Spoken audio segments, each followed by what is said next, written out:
Migraine related ಒಂದು ಟೀನ ಮಾಡಿ ತೋರಿಸ್ತೇವೆ. ಈಗ ಈ ಮೈಗ್ರೇನ್ ರಿಲೇಟೆಡ್ ಟೀ ಅಂತಂದರೆ ನಾನಂದೆ ಎಲ್ಲರಿಗೂ ಒಂದು ಬಿಸಿ ಬಿಸಿಯಾಗಿ ಏನಾದರೂ ಕುಡಿಯೋಣ ಅಂತ ಅನಿಸುತ್ತೆ ತಲೆನೋವು ಬಂದಾಗ.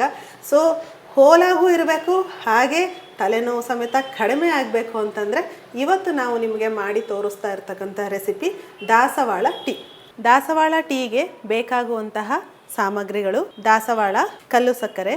ಈ ದಾಸವಾಳ ಟೀಗೆ ನಮಗೆ ಬೇಕಾಗಿರೋದು ಒಂದು ಫ್ರೆಶ್ ದಾಸವಾಳ ಬೇಕಿದ್ರೂ ನೀವು ತಗೊಳ್ಬೋದು, ಅಥವಾ ಫ್ರೆಶ್ ದಾಸವಾಳ ನನಗೆ ಸಿಗೋದಿಲ್ಲ ಅಂತಂದರೆ ಡ್ರೈ ದಾಸವಾಳ ಸಿಗುತ್ತೆ, ಅಥವಾ ನಿಮ್ಮ ಅಕ್ಕಪಕ್ಕ ಮನೆ ಸುತ್ತಮುತ್ತ ಏನಾದರೂ ದಾಸವಾಳ ಇದ್ದರೆ ಅದನ್ನು ಸಮೇತ ನೀವು ತಂದು ಬಿಸಿಲಲ್ಲಿ ಒಣಗಿಸ್ಕೊಳ್ಬೋದು.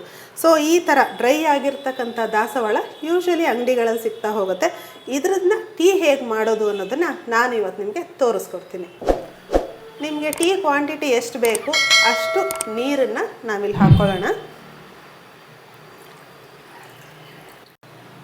ನೀರಿಗೆ ಈ ಒಣಗಿದಂತಹ ದಾಸವಾಳ ಸೇರಿಸ್ತಾ ಇದ್ದೀನಿ.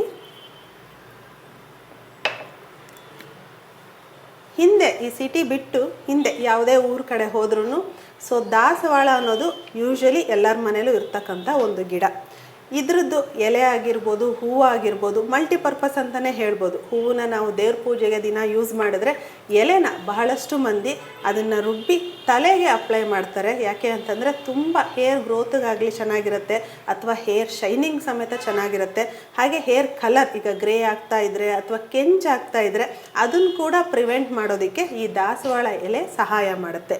ಇನ್ನು ಬಾಡಿನಲ್ಲಿ ತುಂಬ ಹೀಟಿನ ಅಂಶ ಇದ್ದು ಎಷ್ಟೋ ಜನ ಅಂತಾರೆ, ಅಂದರೆ ಈಗ ಮಂತ್ರೋಚ್ಚಾರಣೆ ಮಾಡೋರಿರ್ಬೋದು, ಅಥವಾ ಜಾಸ್ತಿ ಈಗ ಮಾತಾಡುವಂತಹ ಕೆಲಸದಲ್ಲಿ ಇರ್ತಕ್ಕಂಥವ್ರು, ಟೀಚರ್ಸ್ ಆಗಿರ್ಬೋದು, ಇಂಥ ಪ್ರೊಫೆಷನಲ್ ಇರ್ತಕ್ಕಂಥವ್ರು ಸಾಮಾನ್ಯವಾಗಿ ಹೇಳೋದೇನು ಅಂತಂದರೆ ಈಗ ತಲೆ ಮುಟ್ಟಿದ್ರೆ ಸಾಕು ತುಂಬ ಸುಡುತ್ತೆ, ಅಷ್ಟು ಬಾಡಿ ಹೀಟ್ ಆಗುತ್ತೆ ಅಂತ.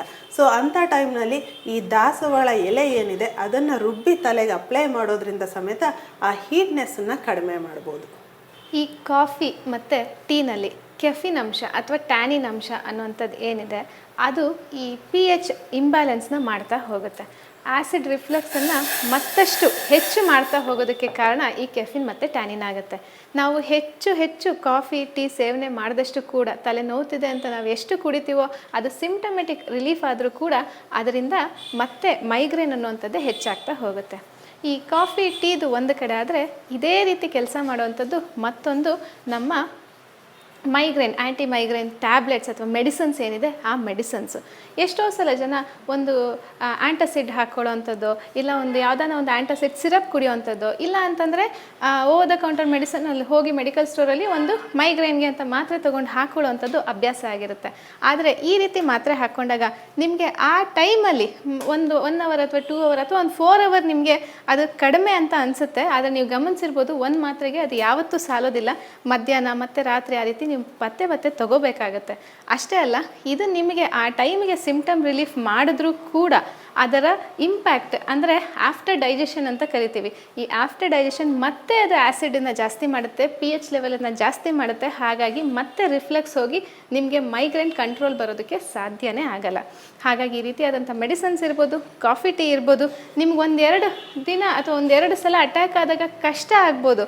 ಆದರೆ ನೀವು ಅದನ್ನು ಬಿಟ್ಟು ಈ ರೀತಿಯಾದಂತಹ ನಾವು ತೋರಿಸುವಂತಹ ಟೀ, ಒಂದು ಎಪಿಸೋಡಲ್ಲಿ ಒಂದು ST ಅಂತ ಕೂಡ ತೋರಿಸಿದ್ವಿ, ಒಂದು ಗರಿಕೆ ಕಷಾಯ ಮತ್ತೊಂದು ಎಪಿಸೋಡಲ್ಲಿ ತೋರಿಸಿದ್ವಿ, ಇವಾಗ ತೋರಿಸ್ತಾ ಇರೋಂಥ ಈ ದಾಸವಾಳ ಟೀ ಈ ರೀತಿ ನೀವು ಮಾಡಿ ತಗೊಳ್ಳಿ. ಮೈಗ್ರೇನ್ ಅಟ್ಯಾಕ್ಸ್ ಇಂಟೆನ್ಸಿಟಿ ಅಥವಾ ಮೈಗ್ರೇನ್ ಕಾಯಿಲೆಯಿಂದ ಪೂರ್ತಿಯಾಗಿ ಹೊರಗಡೆ ಬರೋದಕ್ಕೆ ಸಾಧ್ಯ ಆಗುತ್ತೆ. ಈಗ ಇದು ಚೆನ್ನಾಗಿ ಕುದ್ದಿದೆ, ಸೋಸ್ಕೊಳ್ಳೋಣ. ಇದನ್ನು ಹಾಗೆ ಕೂಡ ಕುಡಿಬೋದು. ಒಂದು ವೇಳೆ ಸಪ್ಪೆ ಅನಿಸುತ್ತೆ ಅನ್ನೋದಿದ್ರೆ ಸ್ವಲ್ಪ ಕಲ್ಸಕ್ಕರೆನ ನೀವು ಇದಕ್ಕೆ ಸೇರಿಸ್ಕೊಳ್ಬೋದು.